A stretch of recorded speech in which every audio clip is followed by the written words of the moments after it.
ਸਤਿ ਸ਼੍ਰੀ ਅਕਾਲ ਜੀ, ਤੁਸੀਂ ਦੇਖ ਰਹੇ ਹੋ ਪੰਜਾਬ ਮੇਲ USA TV। ਮੈਂ ਹਾਂ ਬਰਨ ਕੌਰ ਮਾਨ। ਖਬਰਾਂ ਦੇ ਬੁਲੇਟਿਨ ਵਿੱਚ ਤੁਹਾਡਾ ਸਵਾਗਤ। ਖਬਰਾਂ ਦੇ ਬੁਲੇਟਿਨ ਦੇ sponsor real estate broker Mohan Cheema. Real estate ਦੀ ਦੁਨੀਆ ਦੇ ਵਿੱਚ ਮੰਨਿਆ ਪਰਮੰਨਿਆ ਨਾਮ। ਪੇਸ਼ ਨੇ ਪਹਿਲਾਂ ਚੋਣ ਦੀਆਂ ਖਬਰਾਂ। ਵਿਦੇਸ਼ ਜਾਣ ਵਾਲੇ ਲੋਕਾਂ ਲਈ ਖੁਸ਼ਖਬਰੀ। WHO ਨੇ ਭਾਰਤੀ ਟੀਕੇ ਕੋਵੈਕਸਿਨ ਨੂੰ ਦਿੱਤੀ ਮਨਜ਼ੂਰੀ। ਕੈਨੇਡਾ ਦੇ 8 ਹਵਾਈ ਅੱਡਿਆਂ ਤੇ ਮੁੜ ਸ਼ੁਰੂ ਹੋਈਆਂ ਕੌਮਾਂਤਰੀ ਉਡਾਣਾਂ। ਪੈਗਾਸਸ ਸਪਾਈਵੇਅਰ ਤੇ ਅਮਰੀਕਾ ਦਾ ਵੱਡਾ ਐਕਸ਼ਨ। ਇਜ਼ਰਾਈਲ ਦਾ NSO group black list. America ਵਿੱਚ ਕਰੋਨਾ ਅਤੇ ਕੁਦਰਤੀ ਆਫਤਾਂ ਕਾਰਨ ਗੈਰ ਕਾਨੂੰਨੀ ਬਾਰਡਰ ਲਾਂਘੇ ਵਿੱਚ ਹੋਇਆ ਵਾਧਾ। ਅਮਰੀਕਾ ਬਾਰਡਰ ਤੇ ਵਿਛੜੇ ਪਰਿਵਾਰਾਂ ਦੇ ਮੈਂਬਰਾਂ ਨੂੰ ਹਰਜ਼ਾਨੇ ਵਜੋਂ ਮਿਲ ਸਕਦੇ ਹਨ ਲੱਖਾਂ ਡਾਲਰ। COP26 ਸੰਮੇਲਨ। ਜਿਨਪਿੰਗ ਤੇ ਪੁਤਿਨ ਦੀ ਗੈਰ ਮੌਜੂਦਗੀ ਤੇ ਭੜਕੇ ਵਾਈਟੇਨ। ਚੀਨ ਆਪਣੀ ਪਰਮਾਣੂ ਸ਼ਕਤੀ ਨੂੰ ਉਮੀਦ ਨਾਲੋਂ ਤੇਜ਼ੀ ਨਾਲ ਵਧਾ ਰਿਹਾ। ਪੈਂਟਾਗਨ। ਕੋਰੋਨਾ ਵੈਕਸੀਨੇਸ਼ਨ ਨਿਯਮਾਂ ਦੇ ਕਾਰਨ 에ਅਰ ਕੈਨੇਡਾ ਨੇ 800 ਤੋਂ ਵੱਧ ਮੁਲਾਜ਼ਮ ਕੀਤੇ ਮੁਅੱਤਲ। ਅਮਰੀਕਾ 'ਚ ਦੀਵਾਲੀ ਦੇ ਧੂਮ ਧਾਰਮਿਕ ਮਹੱਤਵ ਨੂੰ ਮਾਨਤਾ ਦੇਣ ਦਾ ਮਤਾ ਪੇਸ਼। ਤੇ ਹੁਣ ਇਹਨਾਂ ਖਬਰਾਂ ਦਾ ਵਿਸਥਾਰ।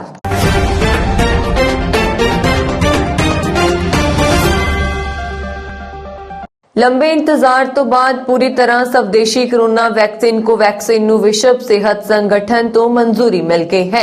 WHO ਨੇ ਬੁੱਧਵਾਰ ਨੂੰ ਕੋਵੈਕਸਿਨ ਦੀ ਐਮਰਜੈਂਸੀ ਵਰਤੋਂ ਲਈ ਆਪਣੀ ਮਨਜ਼ੂਰੀ ਦੇ ਦਿੱਤੀ ਹੈ। ਭਾਰਤ ਸਰਕਾਰ ਵੱਲੋਂ ਕੋਵੈਕਸਿਨ ਨੂੰ ਮਨਜ਼ੂਰੀ ਦੇਣ ਲਈ WHO ਤੇ ਲਗਾਤਾਰ ਦਬਾਅ ਬਣਾਇਆ ਗਿਆ ਸੀ ਅਤੇ ਦੁਨੀਆ ਦੇ ਕਈ ਵੱਡੇ ਦੇਸ਼ ਪਹਿਲਾਂ ਹੀ ਕੋਵੈਕਸਿਨ ਦੀ ਵਰਤੋਂ ਨੂੰ ਮਨਜ਼ੂਰੀ ਦੇ ਚੁੱਕੇ ਹਨ।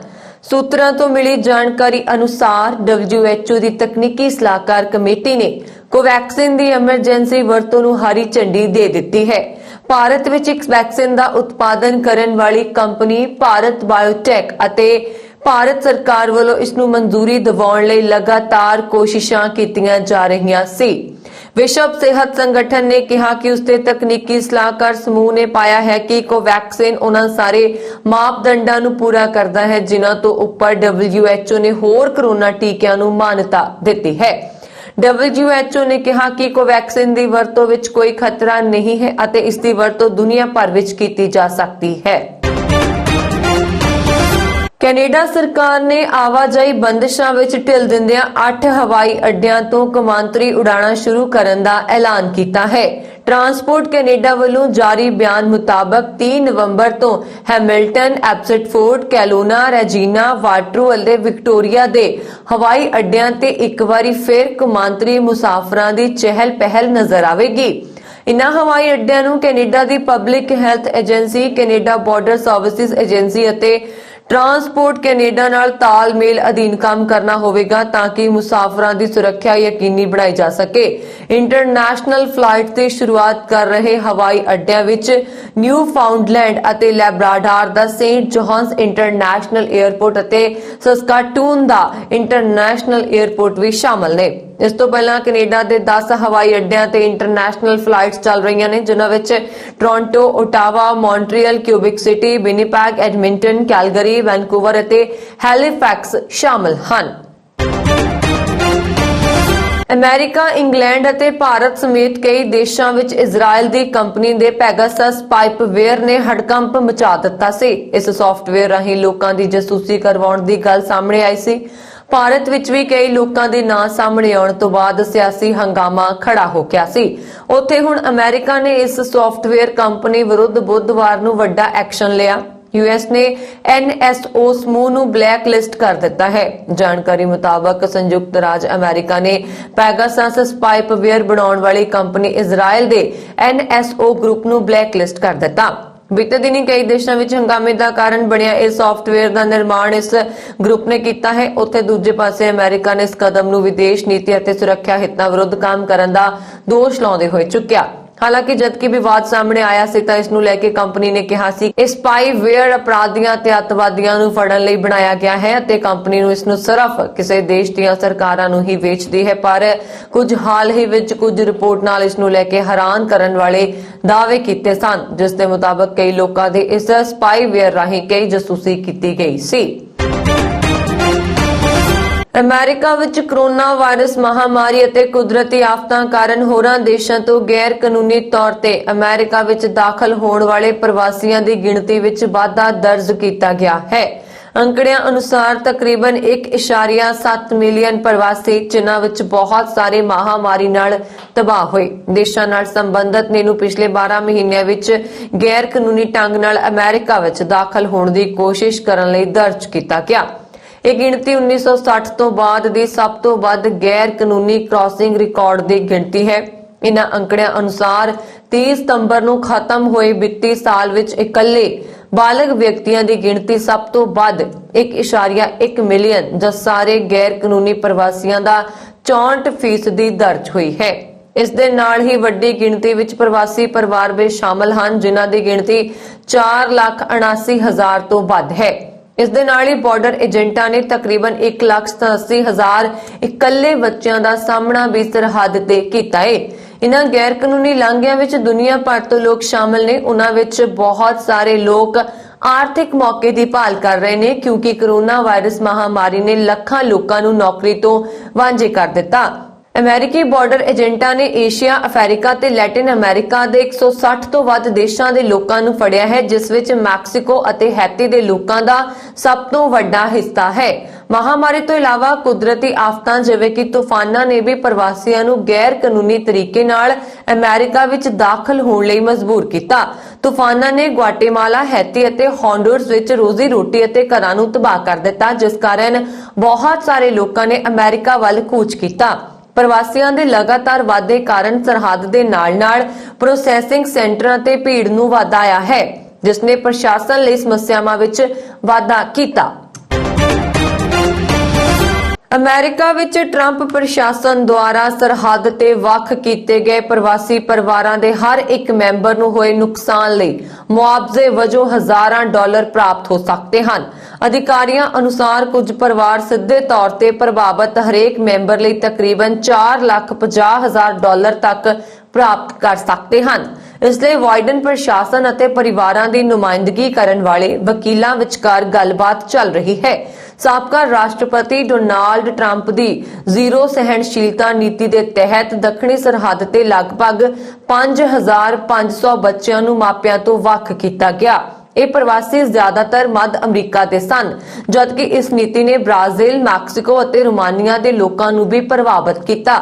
ਇਸ ਨੀਤੀ ਦੇ ਤਹਿਤ ਬਾਰਡਰ ਪੈਟਰੋਲ ਏਜੰਟਾਂ ਨੇ ਲੋਕਾਂ ਤੇ ਗੈਰ ਕਾਨੂੰਨੀ ਤੌਰ ਤੇ ਅਮਰੀਕਾ 'ਚ ਦਾਖਲ ਹੋਣ ਦਾ ਦੋਸ਼ ਲਗਾਇਆ। ਉਹਨਾਂ ਨੂੰ ਕੈਦ ਕੀਤਾ ਗਿਆ ਅਤੇ ਉਹਨਾਂ ਦੇ ਬੱਚਿਆਂ ਨੂੰ ਦੇਸ਼ ਭਰ ਵਿੱਚ ਸਰਕਾਰੀ ਲਾਇਸੈਂਸ ਸ਼ੁਦਾ ਸ਼ੈਲਟਰਾਂ ਵਿੱਚ ਰੱਖਿਆ ਗਿਆ। ਨੀਤੀ ਨੂੰ ਪਹਿਲੀ ਵਾਰ ਅਪ੍ਰੈਲ 2018 ਵਿੱਚ ਇੱਕ ਮੀਮੋ ਦੇ ਨਾਲ ਜਨਤਕ ਕੀਤਾ ਗਿਆ ਸੀ। ਬਾਅਦ ਵਿੱਚ ਇਹ ਸਾਹਮਣੇ ਆਇਆ ਕਿ ਐਲ ਪਾਸੋ, ਟੈਕਸਾਸ ਦੇ ਨੇੜੇ ਕਰਵਾਏ ਗਏ ਇੱਕ ਪਾਇਲਟ ਪ੍ਰੋਗਰਾਮ ਦੇ ਹਿੱਸੇ ਵਜੋਂ 2017 ਦੇ ਸ਼ੁਰੂ ਵਿੱਚ ਪਰਿਵਾਰਾਂ ਨੂੰ ਵੱਖ ਕੀਤਾ ਗਿਆ। 5500 ਪਰਿਵਾਰਾਂ ਚੋਂ ਲਗਭਗ 1000 ਨੂੰ ਅਜੇ ਤੱਕ ਦੁਬਾਰਾ ਮਿਲਾਉਣਾ ਬਾਕੀ ਹੈ। ਅਮਰੀਕੀ ਰਾਸ਼ਟਰਪਤੀ ਜੋ ਬਾਈਡਨ ਨੇ ਗਲਾਸਗੋ ਵਿੱਚ ਚੱਲ ਰਹੇ ਸੰਯੁਕਤ ਰਾਸ਼ਟਰ ਦੇ COP26 ਜਲਵਾਯੂ ਸੰਮੇਲਨ ਵਿੱਚ ਹਿੱਸਾ ਨਾ ਲੈਣ ਵਾਲੇ ਚੀਨ ਤੇ ਰੂਸ ਦੇ ਆਗੂਆਂ ਦੀ ਸਖਤ ਨਿਖੇਧੀ ਕੀਤੀ ਹੈ। ਸਕਾਟਲੈਂਡ ਦੇ ਸਭ ਤੋਂ ਵੱਡੇ ਸ਼ਹਿਰ ਵਿੱਚ ਕਰਵਾਏ ਜਾ ਰਹੇ ਸੰਮੇਲਨ 'ਚ 120 ਤੋਂ ਜ਼ਿਆਦਾ ਆਗੂਆਂ ਨੇ ਹਿੱਸਾ ਲਿਆ। BBC ਮੁਤਾਬਕ ਮੰਗਲਵਾਰ ਦੀ ਰਾਤ ਆਪਣੇ ਭਾਸ਼ਣ ਵਿੱਚ ਬਾਈਡਨ ਨੇ ਕਿਹਾ ਕਿ ਜਲਵਾਯੂ ਵੱਡਾ ਮੁੱਦਾ ਹੈ ਤੇ ਇਸ ਨਾਲ ਡੂੰਘੇ ਤੌਰ ਤੇ ਜੁੜੇ ਚੀਨ ਤੇ ਰੂਸ ਨੇ ਇਸ ਤੋਂ ਦੂਰੀ ਬਣਾ ਲਈ। ਸੰਮੇਲਨ ਵਿੱਚ ਰੂਸ ਦੇ ਰਾਸ਼ਟਰਪਤੀ ਵਲਾਦੀਮੀਰ ਪੁਤਿਨ ਤੇ ਚੀਨ ਦੇ ਰਾਸ਼ਟਰਪਤੀ ਸ਼ੀ ਜਿਨਪਿੰਗ ਮੌਜੂਦ ਨਹੀਂ ਸਨ। ਹਾਲਾਂਕਿ ਦੋਵਾਂ ਦੇਸ਼ਾਂ ਨੇ 12 ਨਵੰਬਰ ਤੱਕ ਚੱਲਣ ਵਾਲੇ ਇਸ ਸੰਮੇਲਨ ਵਿੱਚ ਆਪਣਾ ਪ੍ਰਤੀਨਿਧੀ ਮੰਡਲ ਭੇਜਿਆ ਹੈ। ਅਮਰੀਕਾ ਤੋਂ ਬਾਅਦ ਚੀਨ ਦੁਨੀਆ ਦੇ ਦੂਜਾ ਤੇ ਯੂਰਪੀ ਯੂਨੀਅਨ ਤੇ ਭਾਰਤ ਤੋਂ ਬਾਅਦ ਰੂਸ ਪੰਜਵਾਂ ਸਭ ਤੋਂ ਜ਼ਿਆਦਾ ਕਾਰਬਨ ਪੈਦਾ ਕਰਨ ਵਾਲਾ ਦੇਸ਼ ਹੈ। ਬਾਈਡਨ ਦੇ ਭਾਸ਼ਣ ਤੋਂ ਪਹਿਲਾਂ ਪੁਤਿਨ ਨੇ ਜੰਗਲਾਤ ਪ੍ਰਬੰਧਨ ਤੇ ਵਰਚੁਅਲ ਤਰੀਕੇ ਨਾਲ ਸੰਬੋਧਨ ਕੀਤਾ। ਇਸ ਦੌਰਾਨ ਪੁਤਿਨ ਨੇ ਕਿਹਾ ਕਿ ਜੰਗਲ ਤੇ ਜੰਗਲਾਂ ਹੇਠ ਖੇਤਰ ਦੀ ਸੁਰੱਖਿਆ ਲਈ ਰੂਸ ਬਹੁਤ ਹੀ ਪ੍ਰਭਾਵੀ ਕਦਮ ਚੁੱਕ ਰਿਹਾ ਹੈ। BBC ਮੁਤਾਬਕ ਚੀਨ, ਰੂਸ ਤੇ ਸਾਊਦੀ ਅਰਬ ਵਰਗੇ ਦੇਸ਼ਾਂ ਦੀ ਭੂਮਿਕਾ ਦੇ ਸੰਬੰਧ ਵਿੱਚ ਪੁੱਛੇ ਗਏ ਸਵਾਲ ਦੇ ਜਵਾਬ ਵਿੱਚ ਅਮਰੀਕੀ ਰਾਸ਼ਟਰਪਤੀ ਨੇ ਕਿਹਾ ਕਿ ਚੀਨ ਭਾਵੇਂ ਦੁਨੀਆ ਦਾ ਆਗੂ ਬਣਨ ਦੀ ਇੱਛਾ ਰੱਖਦਾ ਹੋਵੇ, ਪਰ ਉਸ ਦਾ ਕੰਮ ਨਜ਼ਰ ਨਹੀਂ ਆ ਰਿਹਾ। ਉਹਨਾਂ ਨੇ ਕਿਹਾ ਕਿ ਸੰਮੇਲਨ ਵਿੱਚ ਜਿਨਪਿੰਗ ਦੀ ਗੈਰ ਮੌਜੂਦਗੀ ਇੱਕ ਵੱਡੀ ਭੁੱਲ ਹੈ। ਬਾਈਡਨ ਨੇ ਪੁਤਿਨ ਲਈ ਵੀ ਇਸੇ ਤਰ੍ਹਾਂ ਦਾ ਕਿਹਾ। ਉਹਨਾਂ ਨੇ ਕਿਹਾ ਕਿ ਰੂਸ ਦਾ ਜੰਗਲ ਅੱਗ ਨਾਲ ਸੜ ਰਿਹਾ ਹੈ ਤੇ ਉਸਦੇ ਰਾਸ਼ਟਰਪਤੀ ਚੁੱਪੀ ਬਣਾਏ ਬੈਠੇ ਹਨ। ਅਮਰੀਕੀ ਰੱਖਿਆ ਵਿਭਾਗ ਦੀ ਬੁੱਧਵਾਰ ਨੂੰ ਜਾਰੀ ਇੱਕ ਰਿਪੋਰਟ ਵਿੱਚ ਕਿਹਾ ਗਿਆ ਹੈ ਕਿ ਅਮਰੀਕਾ ਦੇ ਅਧਿਕਾਰੀਆਂ ਨੇ 1 ਸਾਲ ਪਹਿਲਾਂ ਜੋ ਅੰਦਾਜ਼ਾ ਲਗਾਇਆ ਸੀ, ਚੀਨ ਉਸ ਤੋਂ ਕਿਤੇ ਜ਼ਿਆਦਾ ਤੇਜ਼ੀ ਨਾਲ ਆਪਣਾ ਪਰਮਾਣੂ ਸ਼ਕਤੀ ਵਿੱਚ ਵਾਧਾ ਕਰ ਰਿਹਾ ਹੈ। ਇਸ ਦੇ ਨਾਲ ਹੀ ਰਿਪੋਰਟ ਵਿੱਚ ਕਿਹਾ ਗਿਆ ਹੈ ਕਿ ਚੀਨ ਦੀ ਯੋਜਨਾ ਸਦੀ ਦੇ ਮੱਧ ਤੱਕ ਅਮਰੀਕੀ ਵਿਸ਼ਵ ਸ਼ਕਤੀ ਤੱਕ ਪਹੁੰਚਣ ਜਾਂ ਉਸ ਤੋਂ ਕਿਤੇ ਅੱਗੇ ਨਿਕਲਣ ਦੀ ਸਮਰੱਥ ਹੋਣ ਦੀ ਹੈ। ਰਿਪੋਰਟ ਅਨੁਸਾਰ 6 ਸਾਲ ਦੇ ਅੰਦਰ ਚੀਨੀ ਪਰਮਾਣੂ ਹਥਿਆਰਾਂ ਦੀ ਗਿਣਤੀ ਵੱਧ ਕੇ 700 ਤੱਕ ਹੋ ਸਕਦੀ ਹੈ ਅਤੇ 2030 ਤੱਕ ਇਹ ਗਿਣਤੀ 1000 ਤੋਂ ਉੱਪਰ ਹੋ ਸਕਦੀ ਹੈ। ਹਾਲਾਂਕਿ ਰਿਪੋਰਟ ਵਿੱਚ ਇਹ ਵੀ ਕਿਹਾ ਗਿਆ ਹੈ ਕਿ ਅਜੇ ਚੀਨ ਕੋਲ ਕਿੰਨੇ ਹਥਿਆਰ ਨੇ, ਪਰ 1 ਸਾਲ ਪਹਿਲਾਂ ਅਮਰੀਕੀ ਰੱਖਿਆ ਵਿਭਾਗ ਮੁੱਖ ਦਫ਼ਤਰ ਪੈਂਟਾਗਨ ਨੇ ਕਿਹਾ ਸੀ ਕਿ ਉਸਦੇ ਪਰਮਾਣੂ ਹਥਿਆਰਾਂ ਦੀ ਗਿਣਤੀ 200 ਤੋਂ ਘੱਟ ਹੈ ਅਤੇ ਇਸ ਸਦੀ ਦੇ ਅੰਤ ਤੱਕ ਇਸ ਦੇ ਦੁੱਗਣੇ ਹੋਣ ਦਾ ਅੰਦਾਜ਼ਾ ਹੈ। ਅਮਰੀਕਾ ਕੋਲ ਅਜੇ 3750 ਪਰਮਾਣੂ ਹਥਿਆਰ ਨੇ ਅਤੇ ਇਸ ਨੂੰ ਵਧਾਉਣ ਦੀ ਉਸਦੀ ਕੋਈ ਯੋਜਨਾ ਨਹੀਂ ਹੈ। 2003 ਤੱਕ ਅਮਰੀਕਾ ਦੇ ਪਰਮਾਣੂ ਹਥਿਆਰਾਂ ਦੀ ਕੁੱਲ ਗਿਣਤੀ ਲਗਭਗ 10,000 ਸੀ। ਬਾਈਡਨ ਪ੍ਰਸ਼ਾਸਨ ਆਪਣੀ ਪਰਮਾਣੂ ਨੀਤੀ ਦੀ ਵਿਆਪਕ ਸਮੀਖਿਆ ਕਰ ਰਿਹਾ ਹੈ। ਪੈਂਟਾਗਨ ਨੇ ਇਹ ਰਿਪੋਰਟ 2020 ਤੱਕ ਇਕੱਠੀ ਕੀਤੀ ਗਈ ਜਾਣਕਾਰੀ ਤੇ ਆਧਾਰਿਤ ਹੈ ਅਤੇ ਇਸ ਲਈ ਇਸ ਵਿੱਚ ਜਨਰਲ ਮਾਰਕ ਮਿਲੇ ਦੀਆਂ ਉਹਨਾਂ ਚਿੰਤਾਵਾਂ ਨੂੰ ਸ਼ਾਮਲ ਨਹੀਂ ਕੀਤਾ ਗਿਆ ਜੋ ਉਹਨਾਂ ਨੇ ਪਿਛਲੇ ਮਹੀਨੇ ਚੀਨੀ ਹਾਈਪਰਸੋਨਿਕ ਹਥਿਆਰ ਟੈਸਟਾਂ ਨੂੰ ਲੈ ਕੇ ਜਤਾਈ ਸੀ। ਕੈਨੇਡਾ ਦੀਆਂ ਹਵਾਈ ਕੰਪਨੀਆਂ ਕੋਰੋਨਾ ਵੈਕਸੀਨੇਸ਼ਨ ਸੰਬੰਧੀ ਫੈਡਰਲ ਸਰਕਾਰ ਦੇ ਨਿਯਮਾਂ ਨੂੰ ਆਪਣੇ ਮੁਲਾਜ਼ਮਾਂ ਤੇ ਸਖਤੀ ਨਾਲ ਲਾਗੂ ਕਰ ਰਹੀਆਂ ਨੇ। ਇਸ ਤੇ ਚੱਲਦਿਆਂ ਵੈਸਟ ਜੈਟ ਮਗਰੋਂ 에ਅਰ ਕੈਨੇਡਾ ਨੇ ਵੀ ਟੀਕਾ ਨਾ ਲਗਵਾਉਣ ਵਾਲੇ ਆਪਣੇ 800 ਤੋਂ ਵੱਧ ਮੁਲਾਜ਼ਮਾਂ ਨੂੰ ਮੁਅੱਤਲ ਕਰ ਦਿੱਤਾ ਹੈ। ਕੈਨੇਡਾ ਦੀ ਸਭ ਤੋਂ ਵੱਡੀ ਹਵਾਈ ਕੰਪਨੀ 에ਅਰ ਕੈਨੇਡਾ ਦੇ ਚੀਫ ਐਗਜ਼ੀਕਿਊਟਿਵ ਮਾਈਕਲ ਰੂਸੋ ਨੇ ਕਿਹਾ ਕਿ ਉਹਨਾਂ ਦੀ ਕੰਪਨੀ ਦੇ ਕੁੱਲ 27000 ਕੈਬਨ ਕ੍ਰਿਊ, ਕਸਟਮਰ ਸਰਵਿਸਿਜ਼ ਅਤੇ ਹੋਰ ਮੁਲਾਜ਼ਮ ਕੋਰੋਨਾ ਵੈਕਸੀਨ ਦੀਆਂ ਦੋਵੇਂ ਖੁਰਾਕਾਂ ਲੈ ਚੁੱਕੇ ਨੇ। ਇਸ ਦੇ ਚਲਦਿਆਂ ਕੰਪਨੀ ਵਿੱਚ 96% ਮੁਲਾਜ਼ਮਾਂ ਦਾ ਟੀਕਾਕਰਨ ਹੋ ਚੁੱਕਾ ਹੈ, ਪਰ ਜਿਹੜੇ ਮੁਲਾਜ਼ਮ ਵੈਕਸੀਨ ਦੀ ਖੁਰਾਕ ਲੈਣ ਤੋਂ ਭੱਜ ਰਹੇ ਨੇ ਉਹਨਾਂ ਨੂੰ ਮੁਅੱਤਲ ਕਰਦੇ ਹੋਏ ਬਗੈਰ ਤਨਖਾਹ ਦੇ ਛੁੱਟੀ ਤੇ ਭੇਜਿਆ ਜਾ ਰਿਹਾ ਹੈ। ਜੇਕਰ ਇਹਨਾਂ ਮੁਲਾਜ਼ਮਾਂ ਨੇ ਫਿਰ ਵੀ ਕੋਰੋਨਾ ਦਾ ਟੀਕਾ ਨਹੀਂ ਲਗਵਾਇਆ ਤਾਂ ਇਹਨਾਂ ਨੂੰ ਬਰਖਾਸਤ ਵੀ ਕੀਤਾ ਜਾ ਸਕਦਾ ਹੈ। ਇਸ ਲਈ ਇਹਨਾਂ ਦੀ ਭਲਾਈ ਇਸੇ ਵਿੱਚ ਹੈ ਕਿ ਇਹਨਾਂ ਨੂੰ ਵੈਕਸੀਨ ਦੀ ਖੁਰਾਕ ਲੈ ਕੇ ਕੰਪਨੀ ਦੇ ਨਿਯਮਾਂ ਦੀ ਪਾਲਣਾ ਕਰਨੀ ਚਾਹੀਦੀ ਹੈ। ਭਾਰਤੀ ਅਮਰੀਕੀ ਸੰਸਦ ਰਾਜਾ ਕ੍ਰਿਸ਼ਨਾ ਮੂਰਤੀ ਨੇ ਰੋਸ਼ਨੀ ਦੇ ਤਿਉਹਾਰ ਦੀਵਾਲੀ ਦੇ ਧਾਰਮਿਕ ਅਤੇ ਇਤਿਹਾਸਕ ਮਹੱਤਵ ਨੂੰ ਮਾਨਤਾ ਦਿੰਦੇ ਹੋਏ ਅਮਰੀਕੀ ਕਾਂਗਰਸ ਵਿੱਚ ਇੱਕ ਮਤਾ ਪੇਸ਼ ਕੀਤਾ। ਪ੍ਰਤੀਨਿਧ ਸਦਨ ਵਿੱਚ ਮਤਾ ਪੇਸ਼ ਕਰਨ ਤੋਂ ਬਾਅਦ ਕ੍ਰਿਸ਼ਨਾ ਮੂਰਤੀ ਨੇ ਕਿਹਾ, ਅਮਰੀਕਾ ਅਤੇ ਦੁਨੀਆ ਭਰ ਵਿੱਚ ਵਸੇ ਸਿੱਖਾਂ, ਜੈਨੀਆਂ ਅਤੇ ਹਿੰਦੂਆਂ ਲਈ ਦੀਵਾਲੀ ਹਨੇਰੇ ਉੱਤੇ ਰੋਸ਼ਨੀ ਦੀ ਜਿੱਤ ਅਤੇ ਬੁਰਾਈ ਉੱਤੇ ਚੰਗਿਆਈ ਦੀ ਜਿੱਤ ਦਾ ਜਸ਼ਨ ਹੈ। ਰਾਜਾ ਕ੍ਰਿਸ਼ਨ ਮੂਰਤੀ ਨੇ ਕਿਹਾ ਕਿ ਦੀਵਾਲੀ ਦੇ ਇਤਿਹਾਸਿਕ ਅਤੇ ਧਾਰਮਿਕ ਮਹੱਤਵ ਨੂੰ ਸਵੀਕਾਰ ਕਰਨ ਵਾਲਾ ਇਹ ਮਤਾ ਇਸ ਮਹੱਤਵਪੂਰਨ ਮੌਕੇ ਤੇ ਭਾਰਤੀ ਅਮਰੀਕੀਆਂ ਅਤੇ ਦੁਨੀਆ ਭਰ ਦੇ ਪ੍ਰਵਾਸੀਆਂ ਪ੍ਰਤੀ ਡੂੰਘਾ ਸਤਿਕਾਰ ਪ੍ਰਗਟ ਕਰਦਾ ਹੈ। ਕ੍ਰਿਸ਼ਨ ਮੂਰਤੀ ਨੇ ਕਿਹਾ, ਦੀਵਾਲੀ ਦੇ ਅਥਾਹ ਧਾਰਮਿਕ, ਸੱਭਿਆਚਾਰਕ ਅਤੇ ਇਤਿਹਾਸਕ ਮਹੱਤਵ ਨੂੰ ਮਾਨਤਾ ਦਿੰਦੇ ਹੋਏ ਇਹ ਦੋ ਪੱਖੀ ਮਤਾ ਪੇਸ਼ ਕਰਦੇ ਹੋਏ ਮੈਨੂੰ ਮਾਣ ਹੈ। ਰਾਜਾ ਕ੍ਰਿਸ਼ਨ ਮੂਰਤੀ ਨੇ ਕਿਹਾ, ਜਿਵੇਂ ਕਿ ਅਸੀਂ ਮਹਾਮਾਰੀ ਦੇ ਦੌਰਾਨ ਇੱਕ ਹੋਰ ਦੀਵਾਲੀ ਮਨਾਉਂਦੇ ਹਾਂ, ਮੈਨੂੰ ਉਮੀਦ ਹੈ ਕਿ ਅਸੀਂ ਦੁਨੀਆ ਵਿੱਚ ਹਨੇਰੇ ਤੇ ਪ੍ਰਬਲ ਰੋਸ਼ਨੀ ਦੇਖਾਂਗੇ। ਮੈਂ ਆਪਣੇ ਘਰਾਂ ਵਿੱਚ ਦੀਵੇ ਜਗਾ ਕੇ ਤੇ ਸਾਰਿਆਂ ਦੀ ਚੰਗੀ ਸਿਹਤ ਅਤੇ ਸ਼ਾਂਤੀ ਲਈ ਅਰਦਾਸ ਕਰਕੇ ਆਪਣੇ ਅਜ਼ੀਜ਼ਾਂ ਨਾਲ ਦੀਵਾਲੀ ਮਨਾਉਣ ਲਈ ਇਕੱਠੇ ਹੋਏ ਪਰਿਵਾਰਾਂ ਨੂੰ ਇੱਕ ਸੁਰੱਖਿਅਤ ਅਤੇ ਖੁਸ਼ਹਾਲ ਦੀਵਾਲੀ ਦੀ ਕਾਮਨਾ ਕਰਦਾ ਹਾਂ। ਸੰਸਦ ਮੈਂਬਰ ਕੈਰੋਲਿਨ ਬੀ ਮੈਲੋਨੀ ਨੇ ਟਵੀਟ ਕੀਤਾ, ਦੀਵਾਲੀ ਸਟੈਂਪ ਦੀ 5ਵੀਂ ਵਰ੍ਹੇਗੰਢ ਮੁਬਾਰਕ। ਇਸ ਦੌਰਾਨ ਨਿਊਯਾਰਕ ਵਿੱਚ ਭਾਰਤੀ ਅਮਰੀਕੀ ਭਾਈਚਾਰੇ ਦੇ ਲੋਕਾਂ ਨੇ ਰੋਸ਼ਨੀਆਂ ਦੇ ਤਿਉਹਾਰ ਦੀਵਾਲੀ ਨੂੰ ਬੜੇ ਉਤਸ਼ਾਹ ਨਾਲ ਮਨਾਇਆ। ਉੱਤਰੀ ਅਮਰੀਕਾ ਦੀ ਉੱਤਰ ਪ੍ਰਦੇਸ਼ ਐਸੋਸੀਏਸ਼ਨ ਦੀਵਾਲੀ ਤਿਉਹਾਰ ਦਾ ਆਯੋਜਨ ਕਰਦੀ ਹੈ। ਨਿਊ ਜਰਸੀ ਸਮੇਤ ਵੱਖ-ਵੱਖ ਥਾਵਾਂ ਤੇ ਵਿਸ਼ੇਸ਼ ਸਮਾਗਮ ਕਰਵਾਏ ਗਏ। ਨਿਊਯਾਰਕ ਵਿੱਚ ਭਾਰਤ ਦੇ ਕੌਂਸਲ ਜਨਰਲ ਰਣਧੀਰ ਜੈਸਵਾਲ ਨੇ ਕਿਹਾ, ਦੀਵਾਲੀ ਦਾ ਤਿਉਹਾਰ ਪੂਰੇ ਅਮਰੀਕਾ 'ਚ ਉਤਸ਼ਾਹ ਨਾਲ ਮਨਾਇਆ ਜਾਂਦਾ ਹੈ। ਸਾਬਕਾ ਪੁਲਿਸ ਕਪਤਾਨ ਐਰਿਕ ਐਡਮਜ਼ ਮੰਗਲਵਾਰ ਨੂੰ ਨਿਊਯਾਰਕ ਦੇ ਮੇਅਰ ਅਹੁਦੇ ਦੀ ਚੋਣ ਜਿੱਤ ਕੇ ਦੇਸ਼ ਦੇ ਸਭ ਤੋਂ ਵੱਡੇ ਸ਼ਹਿਰ ਦੇ ਦੂਜੇ ਗੈਰ ਗੋਰੇ ਮੇਅਰ ਬਣ ਗਏ। ਉਹਨਾਂ ਦੇ ਇਲਾਵਾ ਮਿਸ਼ੇਲ ਵੂ ਬੋਸਟਨ ਦੇ ਮੇਅਰ ਅਹੁਦੇ ਦੀ ਚੋਣ ਜਿੱਤਣ ਵਾਲੀ ਪਹਿਲੀ ਮਹਿਲਾ ਅਤੇ ਏਸ਼ੀਆਈ ਅਮਰੀਕੀ ਬਣ ਗਈ ਹੈ। ਅਮਰੀਕਾ ਦੇ ਸ਼ਹਿਰਾਂ ਵਿੱਚ ਚੋਟੀ ਦੇ ਅਹੁਦਿਆਂ ਦੀਆਂ ਚੋਣਾਂ ਵਿੱਚ ਵੋਟਰ ਅਜਿਹੇ ਸਥਾਨਕ ਨੇਤਾਵਾਂ ਨੂੰ ਤਰਜੀਹ ਦਿੰਦੇ ਹਨ ਜੋ ਪੁਲਿਸ ਅਤੇ ਅਪਰਾਧ ਤੇ ਆਪਣੇ ਸਟੈਂਡ ਲਈ ਜਾਣੇ ਜਾਂਦੇ ਨੇ। ਐਮਸ ਨੇ ਰਿਪਬਲਿਕਨ ਉਮੀਦਵਾਰ ਕਰਸਟਿਸ ਸਿਲਵਾ ਨੂੰ ਹਰਾਇਆ। ਐਮਸ ਨੇ ਦੱਸਿਆ ਕਿ ਜਦੋਂ ਉਹ ਬਾਲਗ ਸੀ ਉਦੋਂ ਉਸ ਨੂੰ ਅਧਿਕਾਰੀਆਂ ਨੇ ਕੁੱਟਿਆ ਸੀ। ਪੁਲਿਸ ਅਧਿਕਾਰੀਆਂ ਨੇ ਬਾਅਦ ਵਿੱਚ ਉਹ ਇੱਕ ਪੁਲਿਸ ਮੁਲਾਜ਼ਮ ਬਣੇ। ਉਹ ਪੁਲਿਸ ਵਿਭਾਗ ਦਾ ਸਪਸ਼ਟ ਆਲੋਚਕ ਸੀ। ਉਸਨੇ ਗੈਰ ਗੋਰੇ ਅਫਸਰਾਂ ਦੀ ਹਮਾਇਤ ਕੀਤੀ ਅਤੇ ਬੇਇਨਸਾਫੀ ਵਿਰੁੱਧ ਆਵਾਜ਼ ਚੁੱਕੀ, ਪਰ ਉਸਨੇ ਪੁਲਿਸ ਫੰਡਾਂ ਵਿੱਚ ਕਟੌਤੀ ਦੀਆਂ ਕਾਲਾਂ ਨੂੰ ਸਵੀਕਾਰ ਨਹੀਂ ਕੀਤਾ ਸੀ। ਉਧਰ ਤਾਇਵਾਨੀ ਪ੍ਰਵਾਸੀਆਂ ਦੀ ਟੀਮ ਮਿਸ਼ੇਲ ਵੂ ਨੇ ਪੁਲਿਸ ਪ੍ਰਣਾਲੀ ਲਈ ਵਧੇਰੇ ਉਦਾਰਵਾਦੀ ਪਹੁੰਚ ਦੀ ਵਕਾਲਤ ਕੀਤੀ ਅਤੇ ਵੱਡੇ ਸੁਧਾਰਾਂ ਦੀ ਮੰਗ ਕੀਤੀ, ਪਰ ਬੋਸਟਨ ਵਿੱਚ ਉਸਦੀ ਇਤਿਹਾਸਕ ਜਿੱਤ ਦਾ ਕਾਰਨ ਕਿਫਾਇਤੀ ਰਿਹਾਇਸ਼ ਵਰਗੇ ਮੁੱਦਿਆਂ ਨੂੰ ਉਠਾਉਣ ਦੀ ਉਸਦੀ ਮੁਹਿੰਮ ਬਣੀ। ਸਾਊਥ ਏਸ਼ੀਅਨ ਇੰਗੇਜਮੈਂਟ ਫਾਊਂਡੇਸ਼ਨ ਨੇ ਬਿਗ ਐਪਲ ਵਿੱਚ 3 ਦਿਨਾਂ ਲਈ ਲਾਈਟਾਂ ਦੇ ਤਿਉਹਾਰ ਲਈ ਕ੍ਰਾਸ ਟਾਵਰ ਲਈ ਭਾਈਵਾਲੀ ਸਾਂਝੀ ਕੀਤੀ। ਨਿਊਯਾਰਕ ਸਿਟੀ ਦਾ ਆਈਕਨ ਵਰਲਡ ਟ੍ਰੇਡ ਸੈਂਟਰ ਇਤਿਹਾਸ ਵਿੱਚ ਪਹਿਲੀ ਵਾਰ ਇੱਕ ਸ਼ਾਨਦਾਰ 3 ਦਿਨਾਂ ਲਈ ਆਲ ਅਮਰੀਕਨ ਦੀਵਾਲੀ ਜਸ਼ਨ ਲਈ ਹਡਸਨ ਨਦੀ ਤੇ ਆਤਿਸ਼ਬਾਜ਼ੀ ਦੇ ਨਾਲ ਇੱਕ ਸ਼ਾਨਦਾਰ ਡਿਜੀਟਲ ਮੂਰਲ ਦਾ ਪ੍ਰਦਰਸ਼ਨ ਕਰੇਗਾ।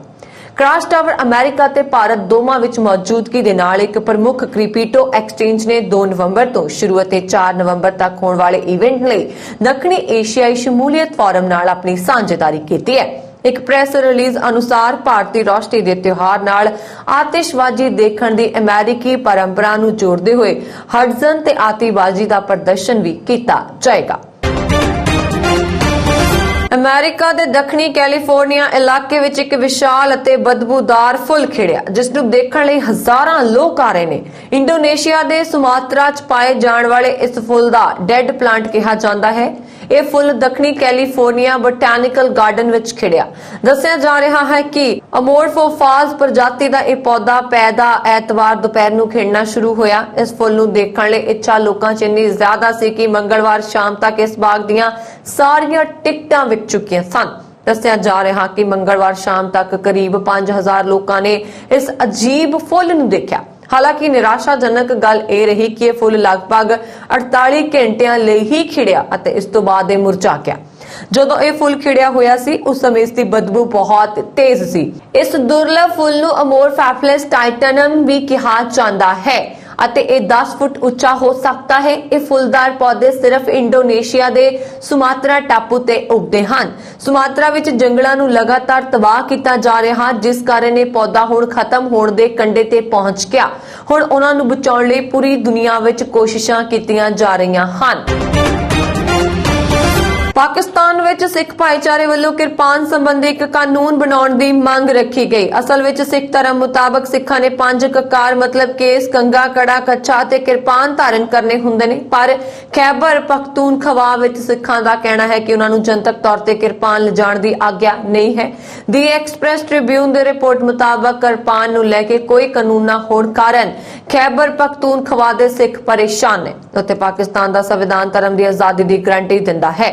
ਆਮ ਤੌਰ ਤੇ ਬਾਲਗ ਸਿੱਖ 4 ਤੋਂ 5 ਇੰਚ ਦੀ ਕਿਰਪਾਨ ਰੱਖਦੇ ਨੇ, ਜਿਸ ਨੂੰ ਇੱਕ ਮਿਆਨ ਵਿੱਚ ਰੱਖਿਆ ਜਾਂਦਾ ਹੈ। ਇਸ ਨੂੰ ਕੱਪੜਿਆਂ ਦੇ ਹੇਠਾਂ ਜਾਂ ਉੱਪਰ ਰੱਖਿਆ ਜਾਂਦਾ ਹੈ। ਕਿਰਪਾਨ ਅਨਿਆਏ ਖਿਲਾਫ ਸੰਘਰਸ਼ ਦਾ ਪ੍ਰਤੀਕ ਹੈ ਤੇ ਸਿੱਖ ਧਰਮ ਦਾ ਇੱਕ ਅਟੁੱਟ ਅੰਗ ਹੈ। ਐਕਸਪ੍ਰੈਸ ਟ੍ਰਿਬਿਊਨ ਮੁਤਾਬਕ ਖੈਬਰ ਪਖਤੂਨਖਵਾ ਸੂਬੇ ਦੇ ਸਿੱਖ ਭਾਈਚਾਰੇ ਦੇ ਲੋਕ ਸਰਕਾਰੀ ਦਫ਼ਤਰਾਂ ਵਿੱਚ ਜਾਣ, ਅਦਾਲਤ ਜਾਂ ਪੁਲਿਸ ਸਟੇਸ਼ਨ ਵਿੱਚ ਦਾਖਲ ਹੋਣ ਅਤੇ ਹਵਾਈ ਯਾਤਰਾ ਦੌਰਾਨ ਕਿਰਪਾਨ ਲਿਜਾਣ ਦੀ ਆਗਿਆ ਦੇਣ ਲਈ ਕਾਨੂੰਨ ਬਣਾਉਣ ਤੇ ਜ਼ੋਰ ਦੇ ਰਹੇ ਨੇ। ਸੂਬਾਬਾਈ ਵਿਧਾਨ ਸਭਾ ਦੇ ਘੱਟ ਗਿਣਤੀ ਮੈਂਬਰ ਰਣਜੀਤ ਸਿੰਘ ਇਸ ਤਰ੍ਹਾਂ ਦਾ ਕਾਨੂੰਨ ਬਣਾਉਣ ਨੂੰ ਲੈ ਕੇ ਸਭ ਤੋਂ ਜ਼ਿਆਦਾ ਮੋਹਰੀ ਨੇ, ਕਿਉਂਕਿ ਉਹਨਾਂ ਨੂੰ ਸੂਬਾਈ ਵਿਧਾਨ ਸਭਾ ਵਿੱਚ ਸਟੀਲ ਦੀ ਕਿਰਪਾਨ ਲਿਜਾਣ ਦੀ ਆਗਿਆ ਨਹੀਂ ਦਿੱਤੀ ਗਈ ਸੀ। ਰਣਜੀਤ ਸਿੰਘ ਨੇ ਕਿਹਾ, ਜਦੋਂ ਮੈਂ ਵਿਧਾਨ ਸਭਾ ਵਿੱਚ ਦਾਖਲ ਹੁੰਦਾ ਹਾਂ ਤਾਂ ਮੈਨੂੰ ਆਪਣੀ ਕਿਰਪਾਨ ਬਾਹਰ ਛੱਡ ਕੇ ਜਾਣ ਲਈ ਕਿਹਾ ਜਾਂਦਾ ਹੈ, ਜਿਸ ਕਾਰਨ ਮੈਨੂੰ ਕਿਰਪਾਨ ਨੂੰ ਕਾਰ ਜਾਂ ਬਰੀਫ ਕੇਸ ਵਿੱਚ ਰੱਖਣਾ ਪੈਂਦਾ ਹੈ। ਉਹਨਾਂ ਨੇ ਕਿਹਾ ਕਿ ਕਿਰਪਾਨ ਨਾਲ ਲਿਜਾਣ ਲਈ ਕਿਹਾ ਜਾਣਾ ਉਹਨਾਂ ਦੀਆਂ ਧਾਰਮਿਕ ਭਾਵਨਾਵਾਂ ਨੂੰ ਸੱਟ ਪਹੁੰਚਾਉਂਦਾ ਹੈ। ਕਾਨੂੰਨ ਦੀ ਮੰਗ ਕਰਨ ਵਾਲੇ ਉਹ ਇਕੱਲੇ ਸ਼ਖਸ ਨਹੀਂ ਹਨ। ਪੇਸ਼ੇਵਰ ਦੇ ਇੱਕ ਸਿੱਖ ਸਮਾਜਿਕ ਕਾਰਕੁਨ ਅਤੇ ਨੌਜਵਾਨ ਸਭਾ ਮੈਂਬਰ ਪਖਤੂਨਖਵਾ ਵਿੱਚ ਘੱਟ ਗਿਣਤੀ ਮਾਮਲਿਆਂ ਦੇ ਮੰਤਰੀ ਬਾਬਾ ਗੁਰਪਾਲ ਸਿੰਘ ਨੇ ਕਿਰਪਾਨ ਨਾ ਰੱਖਣ ਦਾ ਅਧਿਕਾਰ ਹੋਣ ਦਾ ਦਰਜਾ ਸਾਂਝਾ ਕੀਤਾ। ਉਹਨਾਂ ਨੇ ਕਿਹਾ, ਗੁਰੂ ਨੇ ਸਾਡੇ ਲਈ 5 ਚੀਜ਼ਾਂ ਲਾਜ਼ਮੀ ਕੀਤੀਆਂ ਨੇ ਤੇ ਇਸ ਵਿੱਚੋਂ ਇੱਕ ਨੂੰ ਰੱਖਣ ਦੀ ਆਗਿਆ ਨਾ ਮਿਲਣਾ ਦੁਖਦਾਈ ਹੈ। ਪਾਕਿਸਤਾਨ ਨੇ ਜੰਮੂ ਕਸ਼ਮੀਰ ਦੇ ਸ਼੍ਰੀਨਗਰ ਤੋਂ ਸੰਯੁਕਤ ਅਰਬ ਅਮੀਰਾਤ ਦੇ ਸ਼ਾਰਜਾ ਤੱਕ ਸ਼ੁਰੂ ਹੋਈ ਉਡਾਣ ਲਈ ਆਪਣੇ ਹਵਾਈ ਖੇਤਰ ਦੀ ਵਰਤੋਂ ਕਰਨ ਦੀ ਆਗਿਆ ਦੇਣ ਤੋਂ ਇਨਕਾਰ ਕਰ ਦਿੱਤਾ। ਸੂਤਰਾਂ ਮੁਤਾਬਕ ਇਸਲਾਮਾਬਾਦ ਨੇ ਆਪਣੇ ਹਵਾਈ ਖੇਤਰ ਦੀ ਵਰਤੋਂ ਨੂੰ ਲੈ ਕੇ ਚਿੰਤਾ ਜ਼ਾਹਿਰ ਕੀਤੀ। ਦੱਸ ਦਈਏ ਕਿ ਸੰਬੰਧਿਤ ਭਾਰਤੀ ਮੰਤਰਾਲਾ ਇਸ ਮਾਮਲੇ ਦੀ ਜਾਂਚ ਕਰ ਰਹੇ ਨੇ। ਪਾਕਿਸਤਾਨ ਨੇ ਗੋ ਫਸਟ ਦੀ ਸ੍ਰੀਨਗਰ ਸ਼ਾਰਜਾਹ ਉਡਾਣ ਲਈ ਆਪਣੇ ਹਵਾਈ ਖੇਤਰ ਦੀ ਵਰਤੋਂ ਕਰਨ ਤੋਂ ਇਨਕਾਰ ਕਰ ਦਿੱਤਾ ਹੈ। ਪਾਕਿਸਤਾਨ ਦੇ ਇਸ ਫੈਸਲੇ ਦੀ ਜਾਣਕਾਰੀ ਸੰਬੰਧਿਤ ਮੰਤਰਾਲਿਆਂ ਨੂੰ ਮਿਲ ਗਈ ਹੈ। ਫਿਲਹਾਲ ਸ਼ਹਿਰੀ ਹਵਾਬਾਜ਼ੀ ਮੰਤਰਾਲਾ, ਵਿਦੇਸ਼ ਮੰਤਰਾਲਾ ਅਤੇ ਗ੍ਰਹਿ ਮੰਤਰਾਲਾ ਇਸ ਨੂੰ ਦੇਖ ਰਹੇ ਨੇ। ਪਿਛਲੇ ਮਹੀਨੇ ਕੇਂਦਰੀ ਗ੍ਰਹਿ ਮੰਤਰੀ ਅਮਿਤ ਸ਼ਾਹ ਨੇ ਸ੍ਰੀਨਗਰ ਤੋਂ ਸ਼ਾਰਜਾਹ ਲਈ ਪਹਿਲੀ ਅੰਤਰਰਾਸ਼ਟਰੀ ਉਡਾਣ ਸੇਵਾ ਨੂੰ ਹਰੀ ਝੰਡੀ ਦਿਖਾਈ ਸੀ। ਭਾਰਤ ਦੀ ਘੱਟ ਕੀਮਤ ਵਾਲੀ 에ਅਰਲਾਈਨ ਗੋ ਫਸਟ ਸ੍ਰੀਨਗਰ ਤੋਂ ਸ਼ਾਰਜਾਹ ਲਈ ਸਿੱਧੀਆਂ ਉਡਾਣਾਂ ਸ਼ੁਰੂ ਕਰਨ ਵਾਲੀ ਪਹਿਲੀ 에ਅਰਲਾਈਨ ਬਣ ਗਈ। ਗੋ ਫਸਟ ਦੇ ਅਧਿਕਾਰੀਆਂ ਨੇ ਦੱਸਿਆ ਕਿ ਉਹਨਾਂ ਦੀ ਫਲਾਈਟ ਸਮਾਂ ਸਾਰਣੀ ਮੁਤਾਬਕ ਚੱਲ ਰਹੀ ਹੈ। ਥਾਈਲੈਂਡ ਦੇ ਬੈਂਕਾਕ ਤੋਂ ਇਜ਼ਰਾਈਲ ਦੇ ਤੇਲ ਅਬੀਬ ਜਾ ਰਹੀ ਅਲ ਏਲ 에ਅਰਲਾਈਨਸ ਦੀ ਇੱਕ ਉਡਾਣ ਨੂੰ ਭਾਰਤੀ ਜਲ ਸੈਨਾ ਵੱਲੋਂ ਸੰਚਾਲਿਤ ਗੋਆ ਦੇ ਡੋਬੋਬਿਨ 에ਅਰਫੀਲਡ ਤੇ 1 ਨਵੰਬਰ ਨੂੰ ਐਮਰਜੈਂਸੀ ਸਥਿਤੀ ਵਿੱਚ ਉਤਾਰਨਾ ਪਿਆ ਸੀ। ਜਹਾਜ਼ ਵਿੱਚ 276 ਯਾਤਰੀ ਸਵਾਰ ਸਨ। ਭਾਰਤੀ ਜਲ ਸੈਨਾ ਨੇ ਬੁੱਧਵਾਰ ਨੂੰ ਟਵਿੱਟਰ ਤੇ ਦੱਸਿਆ ਕਿ ਜਹਾਜ਼ ਦਾ ਇੱਕ ਇੰਜਣ ਬੰਦ ਹੋ ਗਿਆ ਸੀ, ਜਿਸ ਕਾਰਨ ਉਸ ਨੂੰ 1 ਨਵੰਬਰ ਦੇ ਤੜਕੇ ਐਮਰਜੈਂਸੀ ਸਥਿਤੀ ਵਿੱਚ ਉਤਾਰਨਾ ਪਿਆ। ਟਵੀਟ ਵਿੱਚ ਦੱਸਿਆ ਗਿਆ ਹੈ ਕਿ ਅਲ ਏਲ 에ਅਰਲਾਈਨਸ ਦੀ 082 ਉਡਾਣ ਬੈਂਕਾਕ ਤੋਂ ਤੇਲ ਅਬੀਬ ਜਾ ਰਹੀ ਸੀ ਅਤੇ ਉਸ ਵਿੱਚ 276 ਯਾਤਰੀ ਸਵਾਰ ਸਨ। ਜਲ ਸੈਨਾ ਨੇ ਟਵੀਟ ਵਿੱਚ ਦੱਸਿਆ ਕਿ 에ਅਰਫੀਲਡ ਅਪਗ੍ਰੇਡ ਦੇ ਕੰਮ ਕਰਨਾ ਬੰਦ ਹੈ, ਪਰ ਉਸ ਨੂੰ ਨੋ ਨੋਟਿਸ ਤੇ ਜਹਾਜ਼ ਨੂੰ ਐਮਰਜੈਂਸੀ ਸਥਿਤੀ ਵਿੱਚ ਉਤਾਰਨ ਲਈ ਇਸ ਨੂੰ ਉਪਲਬਧ ਕਰਵਾਇਆ ਹੈ। ਕੋਰੋਨਾ ਇਨਫੈਕਸ਼ਨ ਦੇ ਮਰੀਜ਼ਾਂ ਵਿੱਚ ਐਂਟੀਬਾਡੀ ਦਾ ਪੱਧਰ ਜ਼ਿਆਦਾ ਹੁੰਦਾ ਹੈ। ਐਂਟੀਬਾਡੀ ਨਾਲ ਉਹਨਾਂ ਲੋਕਾਂ ਦੀ ਸੁਰੱਖਿਆ ਜ਼ਿਆਦਾ ਹੁੰਦੀ ਹੈ ਜੋ ਵੈਕਸੀਨ ਦੀ ਡੋਜ਼ ਲੱਗਣ ਤੋਂ ਬਾਅਦ ਵੀ ਇਨਫੈਕਟਡ ਹੋਏ ਤੇ ਉਹਨਾਂ ਦੇ ਸਰੀਰ ਵਿੱਚ ਜ਼ਿਆਦਾ ਐਂਟੀਬਾਡੀ ਹੋਣ ਕਾਰਨ ਉਹਨਾਂ ਦੀ ਪ੍ਰਤੀਰੋਧਕ ਸਮਰੱਥਾ ਖਾਸੀ ਵੱਧ ਗਈ। General of the American medical association ਦੇ ਖੋਜਕਾਰਾਂ ਨੇ ਅਮਰੀਕਾ ਵਿੱਚ 1960 ਸਿਹਤ ਮੁਲਾਜ਼ਮਾਂ ਨੂੰ ਫਾਈਜ਼ਰ ਜਾਂ ਮੋਡਰਨਾ ਵੈਕਸੀਨ ਦੀਆਂ ਦੋਵੇਂ ਖੁਰਾਕਾਂ ਦਿੱਤੀਆਂ। ਇਹਨਾਂ ਵਿੱਚੋਂ 73 ਲੋਕ ਵੀ ਸ਼ਾਮਲ ਨੇ ਜੋ ਵੈਕਸੀਨ ਦੀ ਪਹਿਲੀ ਡੋਜ਼ ਲੱਗਣ ਤੋਂ ਬਾਅਦ ਕੋਰੋਨਾ ਦੀ ਲਪੇਟ ਵਿੱਚ ਆ ਗਏ ਹਨ। ਇਹਨਾਂ ਲੋਕਾਂ ਨੂੰ ਵੀ 2 ਸਮੂਹਾਂ ਵਿੱਚ ਵੰਡਿਆ ਗਿਆ ਸੀ। ਇਹਨਾਂ ਵਿੱਚ ਇੱਕ ਸਮੂਹ ਉਹ ਲੋਕ ਸ਼ਾਮਲ ਹਨ ਜਿਨ੍ਹਾਂ ਨੂੰ ਵੈਕਸੀਨ ਲੱਗਣ ਤੋਂ ਬਾਅਦ 90 ਦਿਨਾਂ ਦੇ ਅੰਦਰ ਇਨਫੈਕਸ਼ਨ ਹੋਈ ਤੇ ਦੂਜਾ ਸਮੂਹ ਉਹ ਜਿਨ੍ਹਾਂ ਨੂੰ ਵੈਕਸੀਨ ਲੱਗਣ ਤੋਂ ਤੁਰੰਤ ਬਾਅਦ ਹੀ ਇਨਫੈਕਸ਼ਨ ਹੋਈ। ਦੋਵਾਂ ਸਮੂਹਾਂ ਦੀ ਰਿਪੋਰਟ ਦੀ 6 ਮਹੀਨੇ ਬਾਅਦ ਜਾਂਚ ਕੀਤੀ ਗਈ ਤੇ ਉਸ ਆਧਾਰ ਤੇ ਖੋਜ ਵਿੱਚ ਸਿੱਟੇ ਕੱਢੇ ਗਏ ਹਨ। ਦਰਅਸਲ ਇਸ ਵਾਇਰਸ ਦੀ ਸਪਾਈਕ ਹੈਲਥ ਸੈੱਲ ਵਿੱਚ ਵੜਨ ਦਾ ਰਸਤਾ ਬਣਾਉਂਦਾ ਹੈ। ਇਹਨਾਂ ਨੂੰ ਨਸ਼ਟ ਕਰਨ ਲਈ ਵੈਕਸੀਨ ਜ਼ਰੀਏ ਹੀਮੋਗਲੋਬਿਨ ਜੀ ਐਂਟੀਬਾਡੀ ਨਾਲ ਸਰੀਰ ਦੀ ਪ੍ਰਤੀਰੱਖਿਆ ਸਮਰੱਥਾ ਨੂੰ ਵਧਾਇਆ ਜਾਂਦਾ ਹੈ। ਅਮਰੀਕਾ ਦੀ ਜੌਨ ਹੌਪਕਿੰਸ ਯੂਨੀਵਰਸਿਟੀ ਦੀ ਮੁੱਖ ਖੋਜਕਰਤਾ ਡਾਇਨਾ ਜੌਂਗ ਨੇ ਦੱਸਿਆ ਕਿ ਪਹਿਲੇ ਮਹੀਨੇ ਤੋਂ ਬਾਅਦ ਇਹਨਾਂ ਮਰੀਜ਼ਾਂ ਦੇ ਸਰੀਰ ਵਿੱਚ 14% ਦੀ ਐਂਟੀਬਾਡੀ ਬਣੀ, ਜਦੋਂ ਕਿ 3 ਮਹੀਨੇ ਬਾਅਦ 19% ਤੇ 6 ਮਹੀਨੇ ਬਾਅਦ 56% ਦੀ ਐਂਟੀਬਾਡੀ ਬਣੀ ਸੀ। ਅਫਗਾਨਿਸਤਾਨ ਵਿੱਚ ਸੱਤਾ ਤੇ ਕਾਬਜ਼ ਤਾਲਿਬਾਨ ਨੇ ਮੰਗਲਵਾਰ ਨੂੰ ਵਿਦੇਸ਼ੀ ਮੁਦਰਾ ਦੀ ਵਰਤੋਂ ਤੇ ਪਾਬੰਦੀ ਲਾ ਦਿੱਤੀ ਹੈ। ਇਸ ਨਾਲ ਅਫਗਾਨਿਸਤਾਨ ਦੀ ਆਰਥਿਕਤਾ ਲਈ ਹੋਰ ਮੁਸ਼ਕਿਲਾਂ ਦਾ ਖਤਰਾ ਪੈਦਾ ਹੋ ਗਿਆ ਜੋ ਪਹਿਲਾਂ ਹੀ ਸੰਕਟ ਚੋਂ ਗੁਜ਼ਰ ਰਿਹਾ ਹੈ। ਤਾਲਿਬਾਨ ਵੱਲੋਂ ਇਹ ਕਦਮ ਅਜਿਹੇ ਸਮੇਂ ਚੁੱਕਿਆ ਗਿਆ ਹੈ ਜਦੋਂ ਅਫਗਾਨਿਸਤਾਨ ਨਕਦੀ ਦੀ ਕਿੱਲਤ ਦਾ ਸਾਹਮਣਾ ਕਰ ਰਿਹਾ। ਤਾਲਿਬਾਨ ਦਾ ਕਹਿਣਾ ਹੈ ਕਿ ਇਹ ਫੈਸਲਾ ਮੌਜੂਦਾ ਆਰਥਿਕ ਹਾਲਾਤ ਤੇ ਰਾਸ਼ਟਰੀ ਹਿੱਤਾਂ ਦੇ ਮੱਦੇਨਜ਼ਰ ਲਿਆ ਗਿਆ ਹੈ। ਅਗਸਤ ਵਿੱਚ ਤਾਲਿਬਾਨ ਦੇ ਸੱਤਾ ਵਿੱਚ ਆਉਣ ਤੋਂ ਬਾਅਦ ਅਫਗਾਨਿਸਤਾਨ ਦੀ ਰਾਸ਼ਟਰੀ ਮੁਦਰਾ ਅਫਗਾਨੀ ਦਾ ਮੁੱਲ ਘਟ ਗਿਆ ਹੈ ਤੇ ਵਿਦੇਸ਼ੀ ਮੁਦਰਾ ਭੰਡਾਰ ਸਮੇਤ ਦੇਸ਼ ਦੇ ਵਿਦੇਸ਼ੀ ਮੁਦਰਾ ਭੰਡਾਰ ਨੂੰ ਫਰੀਜ਼ ਕਰ ਦਿੱਤਾ ਗਿਆ ਹੈ। ਬੈਂਕ ਨਕਦੀ ਦੀ ਕਿੱਲਤ ਵਿੱਚੋਂ ਲੰਘ ਰਹੇ ਨੇ ਕਿਉਂਕਿ ਆਰਥਿਕਤਾ ਢਹਿ ਗਈ ਹੈ ਤੇ ਅੰਤਰਰਾਸ਼ਟਰੀ ਭਾਈਚਾਰੇ ਨੇ ਅਜੇ ਤੱਕ ਤਾਲਿਬਾਨ ਪ੍ਰਸ਼ਾਸਨ ਨੂੰ ਸਰਕਾਰ ਵਜੋਂ ਮਾਨਤਾ ਨਹੀਂ ਦਿੱਤੀ ਹੈ। ਈਰਾਨ ਨੇ ਪਿਛਲੇ ਮਹੀਨੇ ਓਮਾਨ ਦੀ ਖਾੜੀ ਵਿੱਚ ਵੀਅਤਨਾਮੀ ਝੰਡੇ ਵਾਲੇ ਇੱਕ ਤੇਲ ਟੈਂਕਰ ਨੂੰ ਜ਼ਬਤ ਕਰ ਲਿਆ ਤੇ ਉਸ ਨੂੰ ਹੁਣ ਵੀ ਬੰਦਰ ਅਬਾਸ 'ਚ ਰੋਕ ਕੇ ਰੱਖਿਆ ਹੈ। 2 ਅਮਰੀਕੀ ਅਧਿਕਾਰੀਆਂ ਨੇ ਬੁੱਧਵਾਰ ਨੂੰ ਏਪੀ ਨੂੰ ਇਹ ਜਾਣਕਾਰੀ ਦਿੱਤੀ। ਅਧਿਕਾਰੀਆਂ 'ਚੋਂ ਇੱਕ ਨੇ ਦੱਸਿਆ ਕਿ ਨੀਮ ਫੌਜੀ ਬਲ ਇਰਾਨੀ ਰਿਵੋਲੂਸ਼ਨਰੀ ਗਾਰਡ ਦੇ ਜਵਾਨਾਂ ਨੇ 24 ਅਕਤੂਬਰ ਨੂੰ ਹਥਿਆਰਾਂ ਦੀ ਮਦਦ ਨਾਲ MV ਸਾਊਥ ਇਸ ਟੈਂਕਰ ਤੇ ਕੰਟਰੋਲ ਕਰ ਲਿਆ। ਅਮਰੀਕੀ ਬਲਾਂ ਨੇ ਇਸ ਘਟਨਾ ਦੀ ਨਿਗਰਾਨੀ ਕੀਤੀ ਪਰ ਉਨ੍ਹਾਂ ਤੇ ਕੋਈ ਕਾਰਵਾਈ ਨਹੀਂ ਕੀਤੀ ਗਈ ਕਿਉਂਕਿ ਟੈਂਕਰ ਈਰਾਨੀ ਜਲ ਖੇਤਰ ਵਿੱਚ ਚਲਾ ਗਿਆ ਸੀ। ਟੈਂਕਰ ਜ਼ਬਤ ਕੀਤੇ ਜਾਣ ਦਾ ਮਕਸਦ ਸਪਸ਼ਟ ਨਹੀਂ ਪਾਇਆ ਗਿਆ। ਇਸ ਸੰਬੰਧ ਵਿੱਚ ਵੀਅਤਨਾਮ ਵਿੱਚ ਅਧਿਕਾਰੀਆਂ ਨਾਲ ਸੰਪਰਕ ਕੀਤਾ ਨਹੀਂ ਜਾ ਸਕਿਆ। ਜ਼ਬਤ ਟੈਂਕਰ ਮੰਗਲਵਾਰ ਨੂੰ ਬੰਦਰ ਅਬਾਸ ਤੱਟ ਤੇ ਖੜਾ ਸੀ। ਦੋਵਾਂ ਅਮਰੀਕੀ ਅਧਿਕਾਰੀਆਂ ਨੇ ਨਾਂ ਉਜਾਗਰ ਕਰਨ ਦੀ ਸ਼ਰਤ ਤੇ ਜਾਣਕਾਰੀ ਦਿੱਤੀ ਹੈ ਕਿ ਉਹਨਾਂ ਦੇ ਨਾਮ ਨਾ ਉਜਾਗਰ ਕੀਤੇ ਜਾਣ ਕਿਉਂਕਿ ਇਹ ਸੂਚਨਾ ਨੂੰ ਅਜੇ ਜਨਤਕ ਨਹੀਂ ਕੀਤਾ ਗਿਆ। ਤੇ ਇਹ ਸਨ ਹੁਣ ਤੱਕ ਦੀਆਂ ਖਬਰਾਂ। ਮੈਨੂੰ ਬਰਨ ਕੌਰ ਮਾਨ ਨੂੰ ਦਿਓ ਆਗਿਆ। ਹੋਰ ਖਬਰਾਂ ਦੇ ਲਈ ਸਾਡਾ YouTube ਚੈਨਲ ਪੰਜਾਬ ਮੇਲ USA TV ਜ਼ਰੂਰ ਸਬਸਕ੍ਰਾਈਬ ਕਰਨਾ। ਸਤਿ ਸ਼੍ਰੀ ਅਕਾਲ।